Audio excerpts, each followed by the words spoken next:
El teléfono sonó a las 3:47 de la madrugada. Cuando desperté y vi el número de mamá en la pantalla, supe inmediatamente que algo terrible había pasado. Las madres mexicanas no llaman a esas horas a menos que sea una emergencia. ¿Sofía? ¿Sofía, estás ahí? Sí, mamá, ¿qué pasó? Es María, no ha llegado a casa. Rodrigo dice que salió ayer en la tarde y no regresó. Ya son más de 12 horas. María, mi hermana menor, la que siempre había sido la más responsable de las dos, la que nunca se metía en problemas, la que llamaba a mamá religiosamente todos los días a las 6 de la tarde. ¿Ya llamaron a la policía? Rodrigo dice que es muy pronto. Dice que probablemente está con alguna amiga y que regresará pronto. Pero yo la conozco, Sofía. María no desaparece así nada más. Mamá tenía razón. En los 26 años que tenía mi hermana, jamás había hecho algo así, ni siquiera cuando éramos adolescentes. María era predecible, rutinaria, casi obsesivamente, puntual. Voy para allá, le dije a mamá. No, mija. Rodrigo dice que no es necesario. Dice que seguramente aparecerá en la mañana. Algo en la forma en que mamá mencionaba a Rodrigo me molestó. Siempre era Rodrigo dice esto o Rodrigo dice aquello. Nunca había sido María dice o María piensa. Mamá, voy para allá. Estaré ahí en 2 horas. Vivía en Ciudad de México y mis padres vivían en Puebla con María y Rodrigo. 2 horas de carretera que esa madrugada se sintieron como una eternidad. Durante el viaje no pude dejar de pensar en la última vez que había visto a María. Había sido hace 3 semanas, durante el cumpleaños de papá. Había notado algo diferente en ella, algo que no pude identificar completamente en ese momento. Estaba más callada de lo normal. Cuando hablaba, parecía estar constantemente mirando a Rodrigo, como si necesitara su aprobación para cada palabra. Y cuando sugerí que fuéramos las 2 solas a comprar el pastel, me dijo que Rodrigo prefería que no saliera sin él. Es que está muy preocupado por la seguridad, me había explicado. Dice que Puebla se ha puesto muy peligrosa para las mujeres. En ese momento pensé que era dulce que se preocupara tanto por ella. Ahora, manejando en la oscuridad hacia Puebla, comenzaba a darme cuenta de que tal vez no era preocupación, tal vez era control. Llegué a casa de mis padres justo cuando estaba amaneciendo. Mamá me estaba esperando en la puerta, con ojeras profundas y el rostro hinchado por las lágrimas. ¿Sigue sin aparecer? Nada. Rodrigo está en la casa. Dice que ya revisó con todos los hospitales y no hay ningún reporte. ¿Y la policía? Insiste en que esperemos 24 horas. Dice que las mujeres adultas tienen derecho a irse si quieren. Fuimos directo a la casa de María. Era una casa pequeña pero bien cuidada en una colonia de clase media. María siempre había sido muy orgullosa de su hogar, siempre limpio, siempre ordenado. Rodrigo nos abrió la puerta. Tenía los ojos rojos pero no parecía haber llorado. Parecía más bien como si no hubiera dormido. Estaba nervioso, inquieto, pasándose las manos por el cabello constantemente. Buenos días, Sofía. Gracias por venir. ¿Qué pasó exactamente, Rodrigo? Pues, María dijo que iba a la farmacia por unas cosas. Eso fue como a las 5 de la tarde. Debería haber regresado en 1 hora máximo. Cuando no llegó a las 7, pensé que se había encontrado con alguna conocida. Cuando no llegó a las 8, empecé a preocuparme. ¿Llevó el coche? No. Dijo que iba a caminar. La farmacia está a solo 6 cuadras. ¿Qué farmacia? La del doctor Simi, la que está en la avenida principal. Decidí ir a la farmacia inmediatamente. Rodrigo insistió en acompañarme, pero yo quería ir sola. Quería hablar con los empleados sin que él estuviera presente. Prefiero ir sola, le dije. Así puedo concentrarme mejor. Rodrigo pareció molesto por mi decisión. La farmacia estaba abierta y el empleado de turno era un joven que parecía conocer a María. Sí, la señora María viene seguido, me dijo, pero ayer no la vi. Estuve aquí toda la tarde. ¿Está seguro? Tal vez vino cuando usted no estaba en el mostrador. No, señorita. Aquí somos solo 2 empleados y ayer estuvimos los 2 toda la tarde. Si hubiera venido, la habríamos visto. El primer indicio de que algo no estaba bien. María nunca había llegado a la farmacia. Regresé a la casa y le conté a Rodrigo lo que había descubierto. Tal vez cambió de opinión, dijo. Tal vez decidió ir a otro lugar. ¿A dónde más podrías haber ido? No sé, tal vez al centro a hacer alguna compra. Sin decirte, sin llamarte. Rodrigo se puso defensivo. María es adulta, puede ir donde quiera. Pero yo conocía a mi hermana. María no era espontánea. María no cambiaba de planes sin avisar. Y María definitivamente no desaparecía durante 12 horas. Rodrigo, necesito que me digas la verdad. ¿Tuvieron alguna pelea ayer? No, todo estaba normal. ¿Cómo normal? ¿Qué hicieron durante el día? Pues las cosas normales. Desayunamos juntos, vimos televisión, ella hizo la comida. Después de comer se fue a la farmacia. ¿Y tú qué hiciste? Me quedé viendo televisión. Algo en su historia no me convencía. Había demasiados espacios vacíos, demasiadas generalidades. ¿Puedo ver el teléfono de María? Llevó. Está en la recámara. Fuimos a la recámara. El teléfono de María estaba en la mesita de noche, enchufado al cargador. Esto era extraño. María nunca salía sin su teléfono, nunca. ¿Por qué no llevó el teléfono? Dijo que no lo necesitaba para ir a la farmacia. Revisé el teléfono. Tenía varios mensajes sin leer. llamadas perdidas, pero lo que más me llamó la atención fue el historial de llamadas. Los últimos números marcados eran todos al mismo número, un número que no reconocía. ¿De quién es este número?, le pregunté a Rodrigo mostrándole la pantalla. No sé, tal vez alguna amiga. ¿Qué amigas tiene María? Rodrigo se quedó callado por un momento. Pues no tiene muchas amigas. Dice que prefiere estar en casa. ¿No tiene muchas amigas o no la dejas tener amigas? ¿Qué quieres decir con eso? Rodrigo, he notado que María ha cambiado mucho desde que se casaron. Antes era más social, más independiente. Rodrigo, pero su tono era defensivo. María es feliz, respondió. Está feliz con su vida. Decidí llamar al número misterioso. Sonó varias veces antes de que contestara una voz de mujer. Bueno, disculpe. ¿Habla con la señora? ¿Con quién quiere hablar? Busco a María Herrera. Este número aparece en su teléfono. María, Dios mío, ¿está bien? He estado preocupada por ella. ¿Puedo preguntarle su nombre? Soy Lucía. Lucía Morales. Trabajo en la oficina tenía su empleo. Bueno, trabajaba en la oficina donde... ¿Ya no trabaja ahí? No, renunció hace como 6 meses, pero seguimos siendo amigas. Bueno, tratamos de serlo. ¿Qué quiere decir con eso? ¿Puedo preguntarle quién es usted? Soy Sofía, la hermana de María. Ella desapareció ayer. Ay, Dios mío, lo sabía que algo iba a pasar. ¿Puede venir a hablar conmigo? Es urgente. Por supuesto. ¿Dónde nos vemos? No le dije a Rodrigo Quedé de verme con Lucía en un café del centro de Puebla. Que tenía que hacer unas diligencias. Lucía era una mujer de unos 30 años, bien vestida, con una expresión de preocupación genuina. Cuando nos sentamos, inmediatamente comenzó a contarme cosas sobre María que yo no sabía. Su hermana me había estado llamando mucho en las últimas semanas, comenzó Lucía. Estaba asustada. ¿Asustada de qué? De Rodrigo. Decía que se había vuelto muy controlador, que no la dejaba salir sola, que revisaba su teléfono, que la había obligado a renunciar al trabajo. ¿La obligó a renunciar? Sí, dijo que una esposa no necesitaba trabajar, que su trabajo era cuidar la casa. Pero yo sabía que a María le encantaba su trabajo. Trabajaba en una oficina de contabilidad y era muy buena en lo que hacía. ¿Qué más te decía? Que se sentía prisionera en su propia casa, que Rodrigo le había dicho que no necesitaba amigas, que él era suficiente compañía para ella. Por eso nos teníamos que ver en secreto. ¿Se veían en secreto? A veces, cuando él no estaba en casa, ella me llamaba y nos encontrábamos en el parque o en algún café, pero siempre estaba nerviosa, siempre mirando la hora, siempre preocupada de que él descubriera que había salido. ¿Cuándo fue la última vez que la viste? Hace una semana. Estaba muy alterada. Dijo que Rodrigo había encontrado mi número en su teléfono y que había habido una pelea terrible. ¿Qué tipo de pelea? Él le gritó durante horas. Le dijo que era una mentirosa, que lo estaba engañando. Le quitó el teléfono y revisó todos sus mensajes. Después le dijo que ya no podía hablar conmigo nunca más. Y después de eso, ella me llamó desde el teléfono de la casa cuando él no estaba. Estaba llorando. Dijo que tenía miedo de que las cosas empeoraran. ¿Empeoraran cómo? Rodrigo nunca la había golpeado, pero ella sentía que era cuestión de tiempo. Decía que cada día estaba más agresivo, más controlador. ¿Por qué no me contó nada de esto? Tenía miedo de que usted no le creyera. Rodrigo es muy bueno actuando frente a la familia. Frente a ustedes es el esposo perfecto. Lucía tenía razón. Rodrigo siempre había sido encantador con nuestra familia. Siempre cortés, siempre atento, siempre diciendo las cosas correctas. ¿María te dijo si tenía algún plan? ¿Alguna idea de qué hacer? Estaba pensando en irse. Dijo que había estado ahorrando dinero en secreto, pequeñas cantidades que él no pudiera notar. Quería juntar suficiente para poder rentar un pequeño departamento. ¿Dónde estaba guardando el dinero? No sé, pero me dijo que lo tenía escondido en algún lugar de la casa donde él nunca lo encontraría. Regresé a la casa de María con una perspectiva completamente diferente. Ahora entendía por qué había notado cambios en mi hermana. No era felicidad doméstica, era miedo. Cuando llegué, Rodrigo estaba hablando por teléfono. Cuando me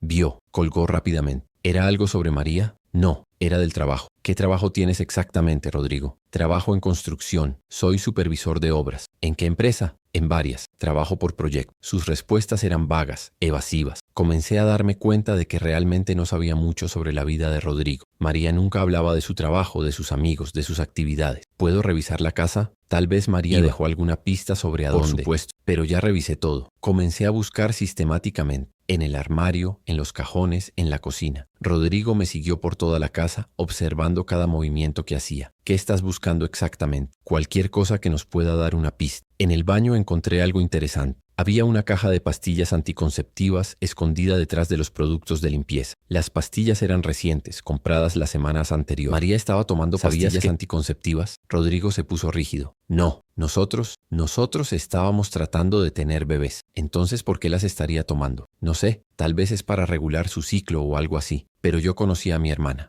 María no haría algo así sin una razón muy específica. Y la razón más obvia era que no quería tener hijos con Rodrigo. Seguí buscando. En el closet, detrás de una caja de zapatos, encontré un sobre. Dentro había dinero. Mucho dinero. Billetes de diferentes denominaciones, cuidadosamente doblados y organizados. ¿Qué es esto? Rodrigo tomó el sobre y lo examinó. No sé, tal vez María estaba ahorrando para comprarme algo. Sin decirte, escondido en el closet. No sé, Sofía, no sé qué estaba pensando, pero yo sabía exactamente qué estaba pensando. María estaba planeando irse. Estaba ahorrando dinero para escapar. Rodrigo, necesito que me digas la verdad. ¿Qué pasó realmente ayer? Ya te dije, fue a la farmacia y no regresó. Pero no llegó a la farmacia. El empleado me dijo que no la vio. Entonces tal vez fue a otra farmacia. ¿Cuál otra farmacia? No sé. Tal vez cambió de opinión. Rodrigo, mi hermana no cambia de opinión. Mi hermana no desaparece. Mi hermana no esconde dinero, a menos que esté planeando algo muy específico. Rodrigo se sentó en el sofá y se puso las manos en la cara. Está bien, está bien. Tal vez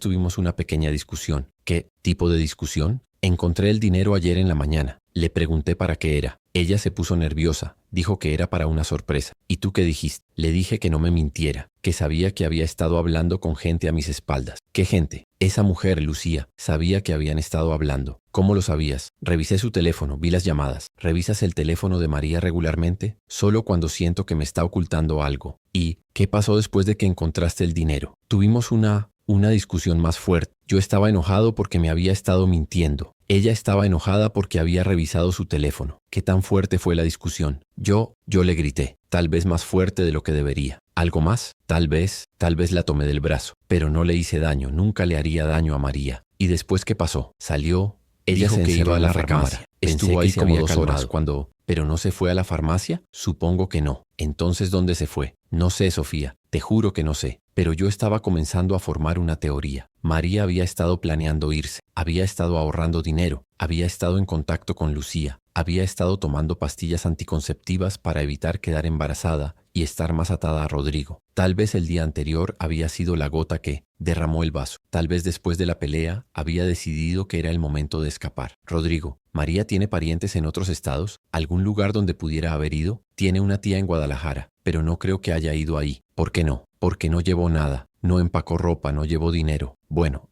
no llevó el dinero que encontramos. ¿Llevó identificación? Sí, su cartera no está. ¿Qué más llevó? Nada más, solo lo que traía puesto. Si María había planeado irse, ¿por qué no había llevado nada? ¿Por qué había dejado el dinero que tanto trabajo le había costado ahorrar? Rodrigo, necesito que me digas exactamente qué pasó ayer, sin omitir nada. Rodrigo respiró profundamente. Está bien, encontré el dinero en la mañana. Cuando le pregunté, ella trató de mentirme. Eso me enojó mucho. ¿Qué tan enojado? Muy enojado. Le grité, la tomé de los brazos y la sacudí un poco, pero no le pegué. Nunca le... ¿Qué dijiste cuando la sacudiste? Le dije que era una mentirosa, que sabía que estaba planeando dejarme, que sabía que había estado hablando con gente sobre mí. ¿Qué dijo ella? Empezó a llorar. Dijo que no me quería dejar, que solo quería tener un poco de independencia. Dijo que me amaba pero que necesitaba espacio. Y después me enojé más. Le dije que si me amaba no necesitaría espacio, que si me amaba no estaría guardando secretos. ¿Qué hizo ella? Se fue a la recámara, cerró la puerta. Yo me quedé en la sala viendo televisión. ¿Cuánto tiempo estuvo en la recámara? Como 2 horas. Cuando salió tenía los ojos rojos. Había estado llorando. ¿Qué dijo cuando salió? Que iba a la farmacia. Yo le dije que estaba bien, que se tomara su tiempo. No era extraño que saliera después de una pelea tan fuerte. Pensé que necesitaba aire fresco. Pensé que le haría bien salir un poco. ¿Y nunca más la viste? No. Esperé hasta las 9 de la noche. Después empecé a preocuparme. ¿Cuándo llamaste a mis padres? Como a las 11. Pero no quería alarmarlos. Les dije que María se había tardado pero que probablemente estaba bien. ¿Por qué no llamaste a la policía inmediatamente? ¿Por qué? Porque tenía miedo de que preguntaran sobre la pelea. No quería que pensaran que yo había hecho algo malo. Ahora la historia tenía más sentido. Rodrigo había tenido una pelea violenta con María. Casa alterada. Posiblemente había un destino específico. Y ahora llevaba más de 18 horas desaparecida. Rodrigo, vamos a llamar a la policía ahora mismo. ¿Estás segura? Tal vez deberíamos esperar un poco más. No, mi hermana está en peligro. Necesitamos ayuda profesional. La policía llegó 1 hora después. 2 oficiales tomaron la declaración de Rodrigo, pero yo pude notar que su historia tenía inconsistencia. Cada vez que contaba lo sucedido, cambiaba pequeños detalles. ¿Usted es familiar de la desaparecida?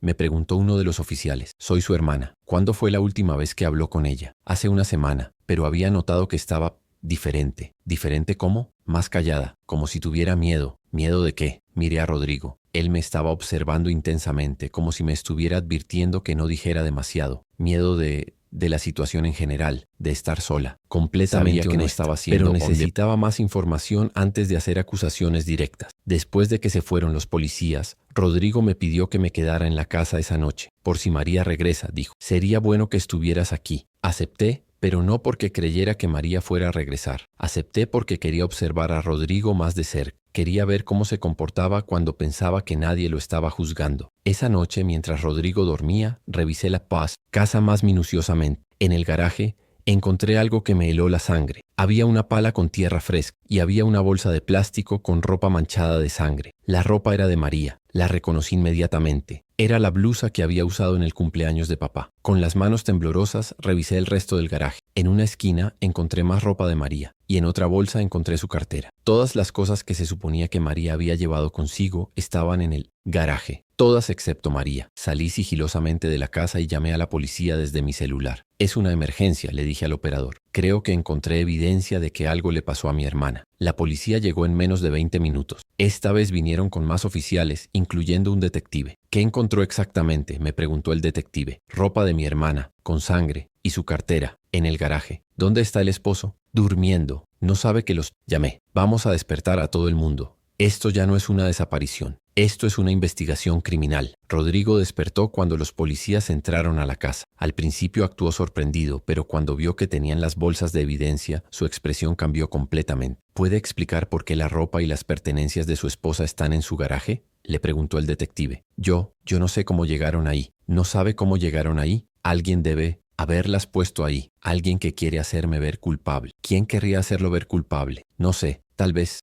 la persona que se llevó a María. ¿Alguien se llevó a María? Debe ser eso, alguien se la llevó y después puso sus cosas en mi garaje. El detective miró a Rodrigo como si estuviera loco. Señor, esta es una investigación muy seria. Le conviene decir la verdad. Estoy diciendo la verdad. Yo no lastimé a María. Yo la amo. Entonces, ¿cómo explica su ropa? No sé. Tal vez se lastimó y alguien aprovechó eso. ¿Se lastimó cómo? No sé. Tal vez se cayó. Tal vez tuvo un accidente. ¿Y después qué pasó? No sé. Yo no estaba ahí. ¿Dónde estaba usted ayer entre las 5 y las 9 de la noche? En mi casa, viendo televisión. ¿Alguien puede confirmar eso? No, estaba solo después de que María se fue. El detective continuó presionando a Rodrigo, pero él mantuvo su historia. Sabía nada sobre la ropa ensangrentada, que no sabía dónde estaba María, que alguien más era responsable. Vamos a tener que llevarlo para interrogarlo más formalmente, le dijo el detective. ¿Me están arrestando? Lo estamos llevando para interrogarlo. Usted decide si coopera o si necesitamos hacer esto más difícil. Rodrigo miró alrededor de la casa como si estuviera buscando una salida. Después me miró a mí. Sofía, diles que yo no haría esto. Diles que yo amaba a María. Rodrigo, solo di la verdad. Si no hiciste nada malo, la verdad te va a liberar. Estoy diciendo la verdad. Yo no lastimé a María, pero mientras se lo llevaban pude ver en sus ojos que estaba mintiendo. Había pánico ahí, había culpa. Había el reconocimiento de que había sido descubierto. Los días siguientes fueron un torbellino de actividad. La policía registró la casa completamente. Llevaron perros especializados para buscar en el patio. Interrogaron a todos los vecinos. Lucía vino a apoyarme. También vino mi familia de Ciudad de México. Todos estábamos desesperados por encontrar a María, pero al mismo tiempo comenzábamos a aceptar que posiblemente no la encontraríamos viva. ¿Qué les está diciendo Rodrigo?, le pregunté al detective. Mantiene su historia. Dice que no sabe nada, pero la evidencia sugiere lo contrario. ¿Qué evidencia? Además de la ropa y las pertenencias, encontramos huellas de sangre en la casa que había intentado limpiar. También encontramos inconsistencias en su historia. Dice que María se fue a las 5, pero el vecino de al lado lo vio lavando su coche a las 6. ¿Por qué es importante eso? Porque si María se había ido a las 5, ¿por qué él estaba lavando el coche una hora después? Y más importante, ¿por qué mintió sobre eso? ¿Han encontrado alguna pista sobre dónde puede estar María? Estamos investigando. Pero señora, necesita prepararse para la posibilidad de que su hermana, de que tal vez no la encontremos viva. ¿Cree que él la mató? No puedo comentar sobre los detalles de la investigación, pero le diré que este caso tiene todas las características de un homicidio doméstico. ¿Cómo puede hacer eso? ¿Cómo puede matar a alguien que supuestamente ama? Señora, he visto esto muchas veces. Los hombres controladores no ven a sus parejas como personas independientes, las ven como posesiones. Y cuando una posesión trata de irse, algunos hombres prefieren destruirla antes que perderla. Esas palabras me perseguían. La idea de que María había sido vista como una posesión, no como una persona libre, me llenaba de una rabia que nunca había experimentado. Al cuarto día de la investigación, recibí una llamada que cambiaría todo. Sofía, Habla el detective Morales. Necesito que venga a la estación. Tenemos noticias sobre María. El tono de su voz me dijo todo lo que necesitaba saber. No eran buenas noticias. Llegué a la estación con mamá y papá. Nos llevaron a una oficina pequeña donde estaba el detective junto con otro oficial. Encontramos el cuerpo de María, dijo sin preámbulos. Estaba enterrada en un terreno baldío a unos 20 kilómetros de Puebla. Mamá se desplomó en la silla. Papá comenzó a llorar en silencio. Yo sentí como si el mundo se hubiera detenido. ¿Cómo murió? Trauma contundente en la cabeza, múltiples golpes. Según el forense fue instantáneo. Y Rodrigo confesó esta mañana. No pudo mantener la mentira cuando le mostramos que habíamos encontrado el cuerpo. ¿Qué dijo exactamente? Que fue un accidente, que se pelearon, que ella amenazó con dejarlo, que él se enojó y la empujó. Dice que ella se golpeó la cabeza contra la mesa de la cocina. ¿Pero fueron múltiples golpes? Sí. Eso contradice su historia del accidente. Según la evidencia forense, fueron al menos 5 golpes directos con un objeto contundente. ¿Qué? ¿Objeto? Un martillo. Lo encontramos limpio en su caja de herramientas, pero había rastros microscópicos de sangre que no pudo eliminar completamente. Me quedé en silencio, tratando de procesar la información. Mi hermana había muerto golpeada con un martillo por el hombre que juraba amarla. ¿Cuándo pasó? Según su nueva confesión, alrededor de las 5:30 de la tarde, justo después de que ella le dijo que se iba a ir de la casa. ¿Y después qué hizo? Entró en pánico. Envolvió el cuerpo en unas sábanas, lo puso en el maletero de su coche y manejó hasta encontrar un lugar donde enterrarla. ¿Por eso estaba lavando el coche? Exactamente. Estaba tratando de eliminar cualquier evidencia. ¿Y las cosas en el garaje? Dice que las puso ahí para hacer creer que ella había desaparecido con sus cosas. Después se dio cuenta de que era sospechoso, así que las escondió. ¿Por qué confesó? Porque sabía que lo habíamos atrapado. La evidencia era abrumadora. Huellas dactilares, ADN, testimonios de vecinos, inconsistencias en su historia. Su abogado le recomendó que cooperara. Los días siguientes pasaron en una neblina de dolor y procedimientos legales. El funeral de María fue devastador. Ver el ataúd cerrado, saber que mi hermana estaba ahí dentro, que nunca más la volvería a ver, era casi insoportable. Rodrigo fue acusado de homicidio en primer grado. Su defensa trató de argumentar que había sido un crimen pasional, que había actuado en el calor del momento. Pero la evidencia mostraba premeditación y crueldad. Durante el juicio salieron a la luz más detalles sobre el matrimonio de María y Rodrigo. Otros testigos confirmaron el patrón de control y aislamiento. La dueña de la tienda donde María compraba la despensa testificó que siempre parecía nerviosa, que siempre miraba el reloj, que una vez había llegado con un moretón en el brazo. Le preguntó sobre el ¿moretón? Le preguntó el fiscal. Sí, me dijo que se había caído. Pero yo he visto suficientes mujeres golpeadas para saber la diferencia. ¿Por qué no reportó sus sospechas? Porque ella nunca pidió ayuda y porque su esposo siempre la acompañaba. Nunca estaba sola lo suficiente para que pudiera hablar con ella. El testimonio de Lucía fue especialmente devastador. Describió las llamadas desesperadas de María,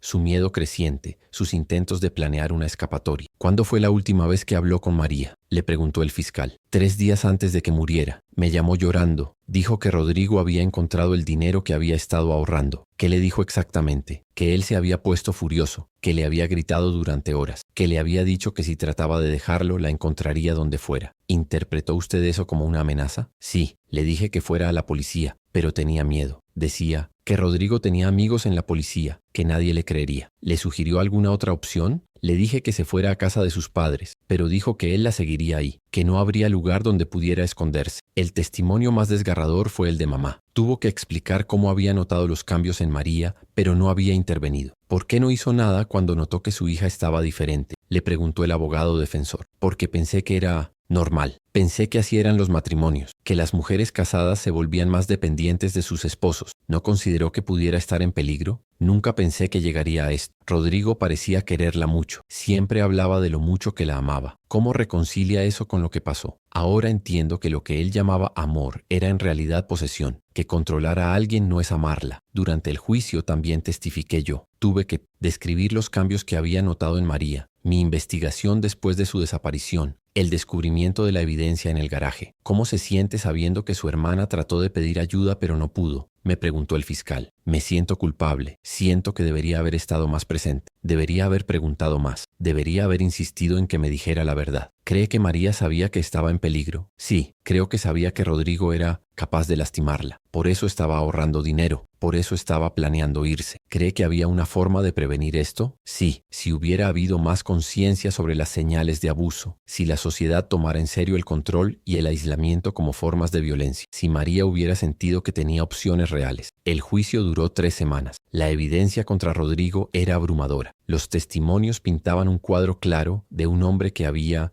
gradualmente aislado y controlado a su esposa hasta que cuando ella trató de liberarse la mató. Rodrigo fue declarado culpable de homicidio en primer grado. Fue sentenciado a 30 años de prisión sin posibilidad de libertad condicional. Cuando leyeron el veredicto, Rodrigo se desplomó. Comenzó a llorar y a gritar que había sido un accidente, que él realmente amaba a María. Yo la amaba, gritó. Todo lo que hice fue por amor, pero ya era demasiado tarde. Las mentiras se habían acabado. La verdad había salido a la luz. Después del juicio, me dediqué a crear una fundación en memoria de María. Se llama Voces Silenciadas y se enfoca en educar a las mujeres sobre las señales de abuso y proporcionarles recursos para escapar de relaciones peligrosas. Trabajamos con refugios para mujeres maltratadas, ofrecemos talleres en escuelas y universidades y tenemos una línea de ayuda disponible las 24 horas. Cada año en el IMT, aniversario de la muerte de María, organizamos una marcha para concientizar sobre la violencia doméstica. Siempre terminamos frente a la casa donde María vivía con Rodrigo, donde perdió su vida. María no pudo escapar. Les digo a las mujeres que participan en nuestros talleres, pero ustedes sí pueden. Si están en una relación donde se sienten controladas, aisladas, con miedo, busquen ayuda. No esperen a que sea demasiado tarde. He aprendido que la violencia doméstica no. Siempre comienza con golpes, comienza con control, comienza con aislamiento, comienza con un hombre que dice que te ama tanto que no puede soportar que pases tiempo con otras personas. María me enseñó que el amor verdadero libera, no encadena, que una relación sana te hace sentir más fuerte, no más débil, que nadie que realmente te ame te haría sentir miedo. 3 años después del juicio recibí una carta de la prisión. Era de Rodrigo. Querida Sofía, comenzaba. Sé que no. Tengo derecho a escribirte. Sé que no tengo derecho a pedirte perdón. Pero necesito que sepas que pienso en María todos los días. Necesito que sepas que me arrepiento de lo que hice. La carta continuaba por varias páginas. Rodrigo describía sus sesiones de terapia en la prisión, cómo había comenzado a entender que su comportamiento había sido abusivo, cómo se daba cuenta de que había destruido la vida de la persona que más amaba. No espero que me perdones, terminaba la carta, pero espero que sepas que María no murió en vano, que su muerte me ha enseñado algo que debería haber aprendido antes, que amar a alguien significa dejarla libre. No respondí la carta. No porque no creyera que Rodrigo fuera sincero, sino porque sabía que el perdón no era algo que pudiera dar por mi hermana. María era la única que tenía derecho a perdonar, y ella ya no estaba. Pero sí usé la carta en nuestros talleres. La leí en voz alta para mostrar cómo los abusadores racionalizan su comportamiento, cómo pueden sonar arrepentidos y sinceros, pero cómo eso no cambia el daño que han causado. El arrepentimiento no devuelve la vida. Les digo a las mujeres, la única forma de prevenir estas tragedias es reconocer las señales temprano y salir antes de que sea demasiado tarde. 5 años después de la muerte de María, nuestra fundación había ayudado a más de 1000 mujeres a escapar de relaciones abusivas. Habíamos establecido 3 refugios en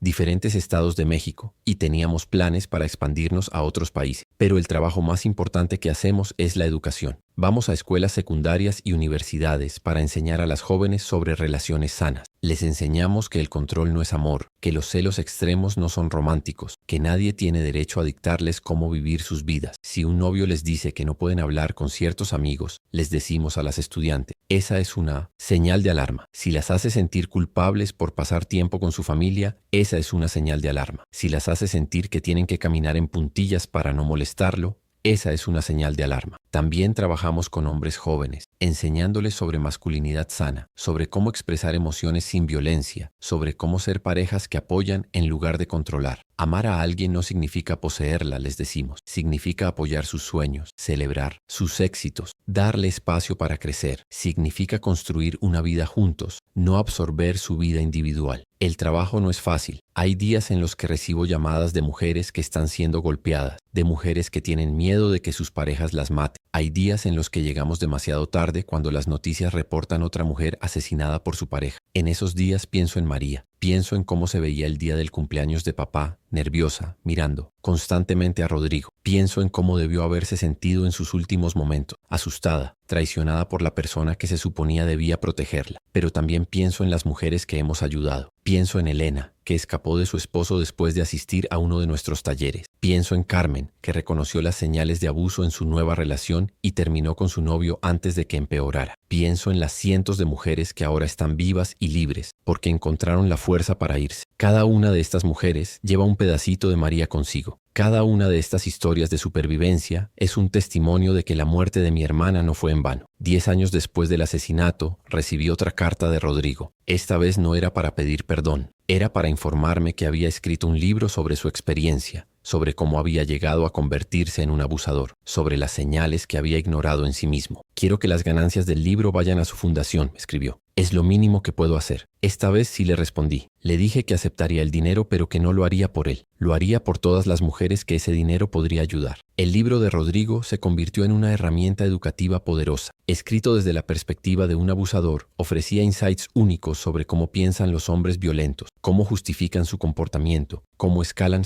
gradualmente su control. No comencé siendo un monstruo, escribió Rodrigo. Comencé siendo un hombre inseguro que confundía amor con posesión. Comencé siendo alguien que creía que si amaba lo suficiente, podría controlar el mundo de mi pareja para mantenerla segura. Pero terminé siendo alguien que destruyó exactamente lo que decía amar. El libro incluía ejercicios para hombres que querían examinar su propio comportamiento, señales de advertencia para identificar tendencias controladoras y recursos para buscar ayuda antes de que fuera demasiado tarde. También incluía una sección escrita por mí, donde contaba la historia de María desde la perspectiva de su familia. Describía cómo habíamos fallado en reconocer las señales, cómo habíamos confundido control con amor, cómo habíamos permitido que el aislamiento de María pasara desapercibido. Las familias también necesitan educación, escribí. Necesitamos aprender a hacer las preguntas difíciles, a intervenir cuando notamos cambios en nuestros seres queridos, a no aceptar excusas sobre aislamiento o control. Hoy, 15 años después de la muerte de María, sigo trabajando en la fundación.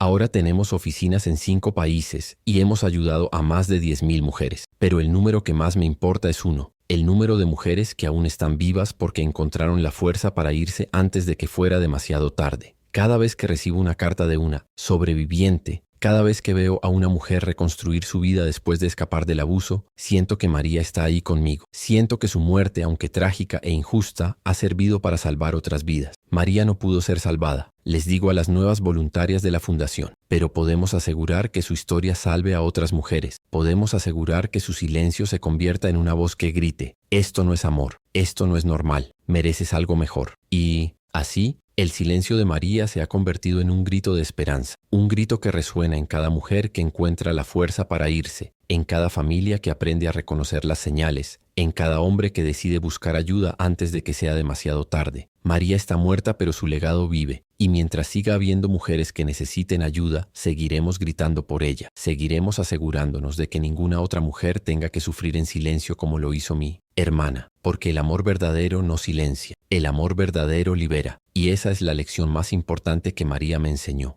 incluso en la muerte. Nota: esta historia es enteramente ficticia. Cualquier semejanza con personas, locales o acontecimientos reales es mera coincidencia.